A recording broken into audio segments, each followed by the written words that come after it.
我3個倉係仍然正增長嘅，經過呢2個禮拜，飛快地增長，飛快地增長嘅，係我都驚佢快得滯啊！所以咩話？對等關稅彈出彈入，全球股市大瀉，外匯劇烈波動，但埋單計數竟然係飛快地增長。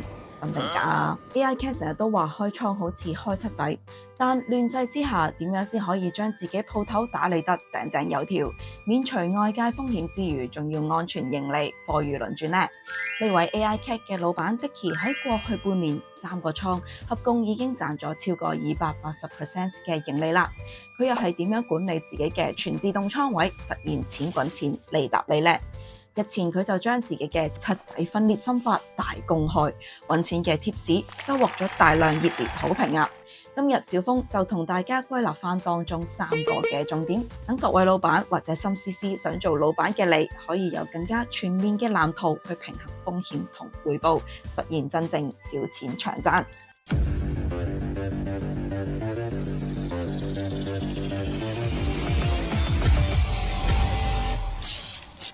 七仔分裂法關鍵策略1：小資金做出大威力。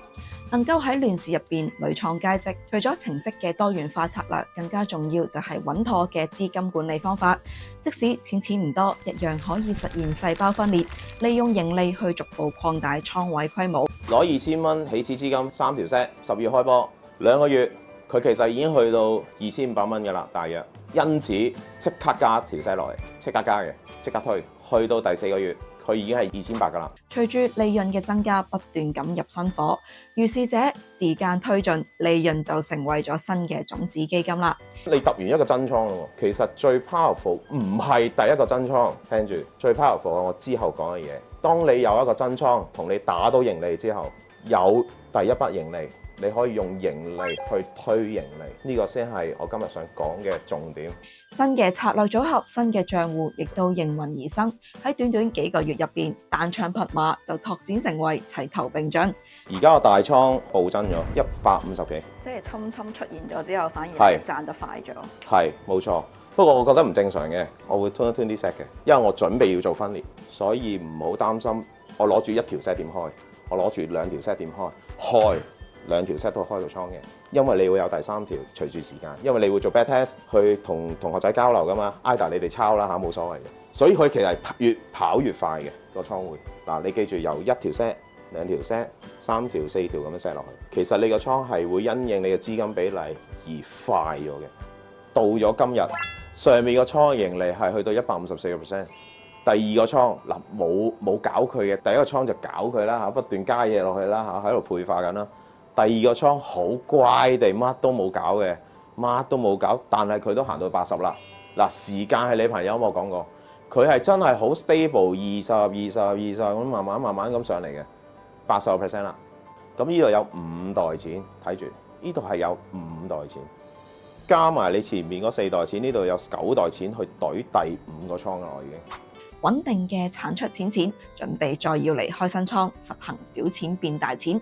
其中一個新倉就係 Cobra 雙頭蛇啦。順帶一提 ，Cobra 2.0 蛇王爭霸戰已經如火如荼啦。玩緊 Cobra 2.0嘅你，快啲嚟挑戰做蛇王，贏取豐富嘅獎金獎品啦！關鍵策略2：正確嘅止損係倉位嘅護身符啊！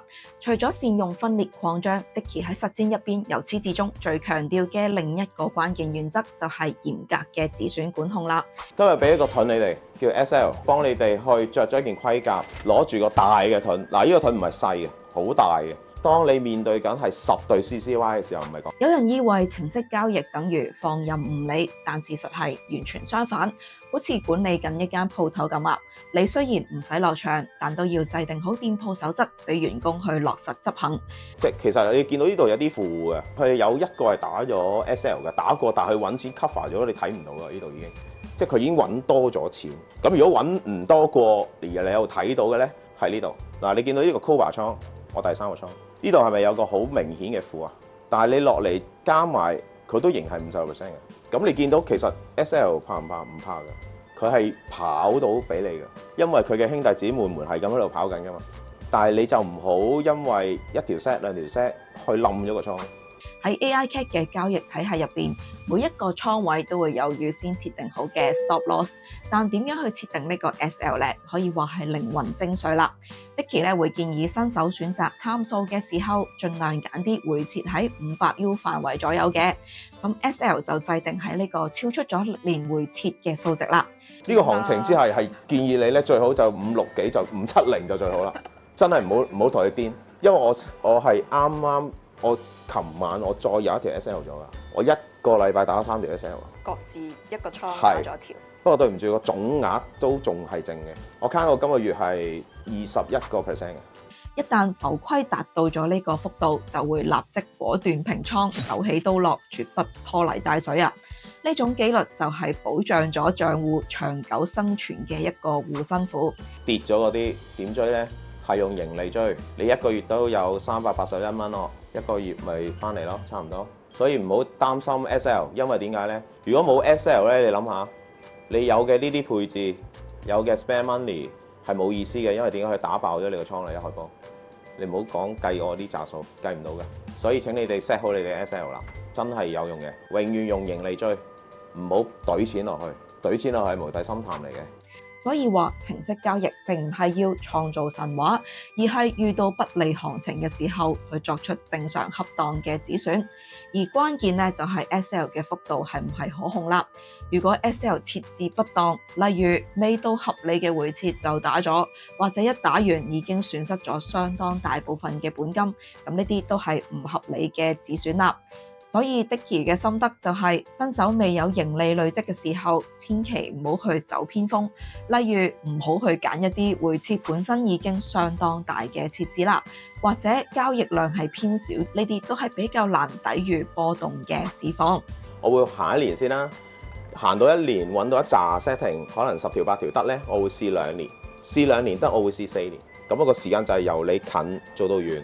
慢慢收窄，咁你應該蒸餾到一啲好啲嘅 setting 嘅，好多 trade 嗰啲咧，即係多啲 trade 嗰啲，我哋要 common set 啊，反而冇事，即係呢啲啊，直盤都好啦嚇，佢係反而冇事。另外，佢習慣將參數設定去做蒸餾法，測試佢哋分別係短期、中期同埋喺長期嘅各個表現，然之後再去挑選搭配。咁喺呢個機制之下，即使當月出現咗止損，往往都能夠可以控制喺15% 入邊。咁喺當月或者下個月已經可以即刻靠其他嘅交易去補足利潤，重新回到獲利嘅軌道。咁但係個倉咧就唔止一條色嘅，其實我嗰度係10幾對色嘅，咁即係大概係損失咗大概10% around 或者10零個 percent 啦 around。咁但係呢個止損保轉咗後邊呢一個藍色嘅呢一啲資金，因為呢啲資金係幫你做一件事嘅，你 SL 咗啫，前面擋住晒你所有嘅危機，佢咪喺後邊幫你掘掘翻啲盈利咯。我陣間會話俾你聽點樣可以用盈利去追條數翻嚟。程式交易咧，其實比人手更加能果斷執行止損，因為機械人係唔會心存僥倖，唔會拖延猶豫，只會按你預定嘅策略去執行。Dicky 就將 SL 當係鋪頭嘅保險費啊，係資金保存同埋長期獲利嘅必要成本。正正係呢種對止損嘅理性認知，先至可以令到交易系統喺無數次嘅風浪之中繼續存活同埋壯大。關鍵策略3：分散風險。因為 Felix 真係有好多保護機制喺入邊，係好嘅 EA。我學過其他唔同即係團隊嘅 EA， 大部分都係俾一個 SL 嘅 power 我㗎咋。即係我得 SL 揀同進攻就 SL 㗎啦，冇中間，冇舊倉，冇成乜都冇，好弱嘅見 EA 會。但係如果你有埋舊倉，有啲 reduction 嘅，somehow你有幾個唔同 time frame 做 filter。其實係好大保護嘅已經，所以點解我會一入去第1、2個月已經開始震倉，係因為根本見到隻 EA 完全兩回事嚟嘅。你學得到佢入邊嗰啲嘢，你已經知道可以點用，你已經係可以揾錢㗎啦。七仔分裂法講緊嘅唔單止係將盈利分裂，更加包含咗風險分散。除咗恰當嘅止損設定，Dicky喺同一時間同一間嘅七仔亦都會編排唔同嘅程式策略，或者擺相關度比較低嘅交易對象。揀 currency 嘅時候咧，盡量唔好揀太 close，即係例如全部直盤都係 US 嘅，咁如果 US 咁啱一齊升嘅，一齊跌嘅時候，你又咁啱全部都係行 US 嘅，咁我都唔知恭喜你好啊，淨係為你祈禱好啦。高階班有啲 program 就去處理啦嚇，初階班就可能要喺你揀嘅時候認知，唔好全部擺晒好相近嘅國家啦。即係如果以 CCY 嚟講，就係一個地區性嘅風險。呢種分散佈局結合複利嘅增長模式，令到佢嘅帳戶唔單止唔會集體遭殃，更加極大咁降低咗經常都被 SL 嘅風險啊！講到呢度 ，AICAT 基礎班嘅同學仔，你哋拎咗 correlation table 未啊？未嘅話就即刻做任務啦！快啲 CLS 留言講下你對七仔分裂嘅心得。至於高階班嘅程式就已經內置咗 CCY 相關度自動辨識功能㗎啦，記得要好好咁運用啦。我個真倉就係由10月19號開波㗎啦，我打3條 set 行緊 Felix 啦，咁然後11月咁應該你正常推演啦嚇，你學咗個零月之後咧，你就會學埋呢個 Falcon 啦。咁喺11月尾第2個月啦，我哋叫做你睇下呢度已經係8.36%，因此喺12月咧我就解放咗 Kiwi 啦。新年嘅時候出現 Cobra 呢隻物體啦，呢條蛇啦，咁啊我好曳咁樣就懟埋落去啦，暴增嘅，認真嘅，真係暴增嘅，簡直係失控嘅直情。我記得我問過 user， 我呢個快一滯喎，搞唔掂喎。Dicky 就分享翻近期關稅風波入邊，佢有一個嘅交易標的被打止損，但同一個標的用緊另一個策略，當晚咧就止賺喎，互相抵消嘅情況之下，依然係獲利啊。係啊，我琴日打咗呢條。嗱，即係不幸啊！即係但係打咗咯，喺條蛇度。琴晚已經問翻 OK，咁嗱，你要用盈利去跑。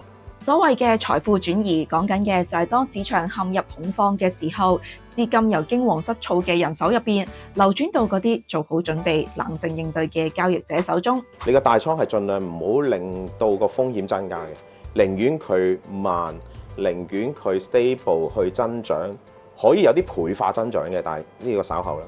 你冇 stable 嘅增長，你唔好諗住未學完行就跳啊，大佬，真係會傷嘅，唔係講笑。咁呢個就保住你嘅資金係第一位。個進程應該係由你第一個起止倉，第二下係用盈利打個盈利倉，第三就應該係分裂唔同嘅倉，分裂唔同嘅 EA 或者分裂你賺翻嚟嘅盈利倉嘅盈利咯。即係呢度只會快嘅，嗰條曲線應該啪咁樣上㗎啦。我諗唔到唔上。你見嗰件事係咁咯。我都唔識講，總之個事實就係話俾我聽係咁啦。AICAT 善用數據同演算法嘅優勢，喺瞬息萬變嘅市場入邊迅速反應。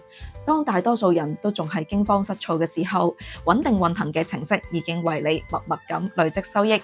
最後 Dicky 寄語做交易會經歷好多過程。你哋其實睇緊每一條 CCY， 睇緊每一條 setting， 係睇緊嗰個 currency 嘅價口，即係我哋叫初手睇價。時間就係 time frame， 因為唔同進場點、唔同 time frame 出嚟嘅結果係好唔同，你要承受嘅風險都好唔同。高手就係睇時間，到你再上晒完全嘅時候咧，你就唔會係睇價口，又唔會睇成交，又唔會睇時間啦。我已經開始進入呢度啦，係睇資金配置。你見我呢一抽嘢，全部都係同你講緊資金配置，因為無論咩 set，無論咩 trade， 你最終都係一個投資性組合。如果你都想有系統咁逐步累積盈利，喺亂世入邊做到財富轉移去你手中，加入 AICAT 啦 ，InfoBox 就有連結啦，入嚟睇睇。下次再見。Dicky 分享嘅七仔分裂法完全版已經擺咗上線上學習區㗎啦，各位同學快啲重溫多幾次，掌握點樣安全印銀紙。